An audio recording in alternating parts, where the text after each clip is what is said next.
What corporation do you think is the wealthiest in history? Is it Apple? Is it Google? Is it Amazon? As a matter of fact, the world's wealthiest corporation is actually defunct and has been for centuries. The Dutch East India Company, or VOC, was estimated to be worth $7.9 trillion in 2023 money. For reference, Amazon ended 2022 with a net worth of around $460 billion. Alphabet, Google's parent company, is worth less than $2 trillion. In 2022, Apple surpassed $3 trillion. The Dutch East India Company dealt in spices, slaves, and textiles, just to name a few goods. In this video, we're going to talk about the history of the VOC and its wealth. In 1602, the Dutch East India Company came into being. At this time, the United Provinces of the Netherlands was fighting the 80 Years' War against the Spanish. The United Provinces was a confederation of 7 Dutch provinces. Holland and Zeeland were the 2 wealthiest provinces in the confederation. The States General, the legislative body of the United Provinces, gave the new VOC a monopoly over Dutch trade and navigation east of the Cape of Good Hope and west of the Straits of Magellan for a period of 21 years. The VOC's body of 17 directors, known as the Heren 17, was given the authority to conclude treaties and wage war. Also, the VOC had the power to employ military personnel who would then pledge their allegiance to the States General and then to the company. The Dutch East India Company had 6 regional chambers, each with a board of directors. The Heren 17 was chosen from among the regional directors. Meanwhile, the regional directors were chosen from those who had at least a 6,000 florin holding in the company in most of the regions of the United Provinces and 3,000 for the smaller provinces of Hoorn and Enkhuizen. It should be noted that merchants in the VOC held important government offices too. Charles Boxer writes, "It is also worth noting that from first to last a burgomaster of Amsterdam was nearly always a director of the VOC.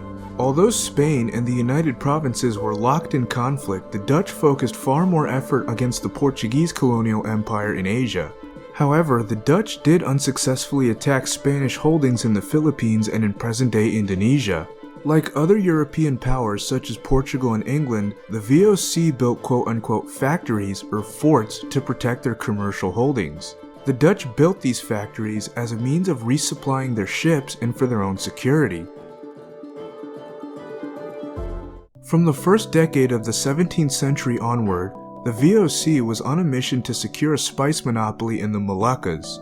The Dutch also required a place in which outbound and inbound ships could load and unload cargo and goods from Asia could be collected. The former Portuguese forts they had captured in the Spice Islands were too remote for this purpose. In 1606, the Dutch failed to capture Malacca from the Portuguese. 13 years later, Jan Pieterszoon Koen captured the Javanese port of Jakarta, now the capital of Indonesia. It was because of Koen's empire building that the VOC became a territorial power in the region. Despite the Dutch presence, however, the VOC's activities did not significantly alter, if at all, the Asian societies they interacted with. VOC voyages from Batavia, now Jakarta, to China, Japan, and India were the most popular and profitable. In contrast, the Moluccas was an unpopular posting and mortality rates there were high. Provisions were also in short supply. Even after capturing the main pepper-producing regions of Malabar from Portugal and subjugating the Sultanate of Bantam, the Dutch East India Company faced stiff English competition in the spice trade. Chinese traders likewise competed with the Dutch in the pepper trade on Sumatra.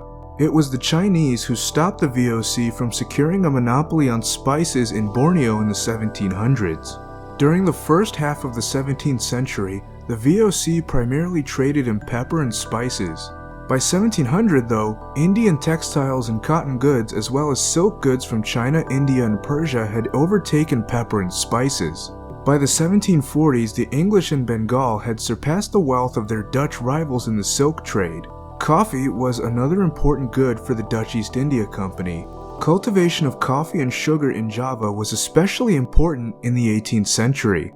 By the 1730s, most coffee imported into Europe by the VOC had come from Java.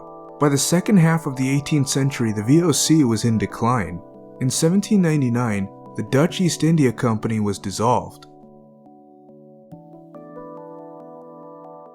The Dutch Empire was primarily a commercial empire and not much effort was directed towards settler colonization.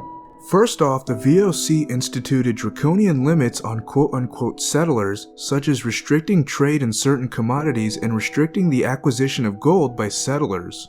These restrictions made it difficult for prosperous settler communities to arise in areas under the VOC. Also discouraging Dutch settler colonialism were the high mortality rates in the tropics and the lack of female settlers in VOC-controlled areas. Oftentimes, Dutch settlers would marry indigenous women.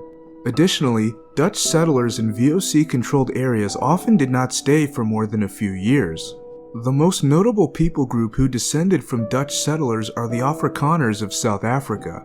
In 1652, a VOC official named Jan van Riebeeck landed on the Cape of Good Hope and what is today Cape Town was established.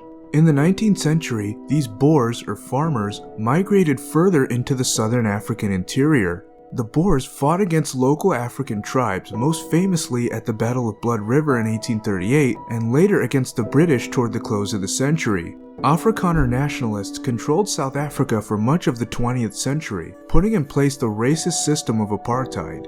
Afrikaans, a West Germanic language derived from the Afrikaners, takes 90% of its vocabulary from Dutch. Afrikaans is one of South Africa's official languages. A trading company situated in a small corner of Europe was able to amass trillions in wealth.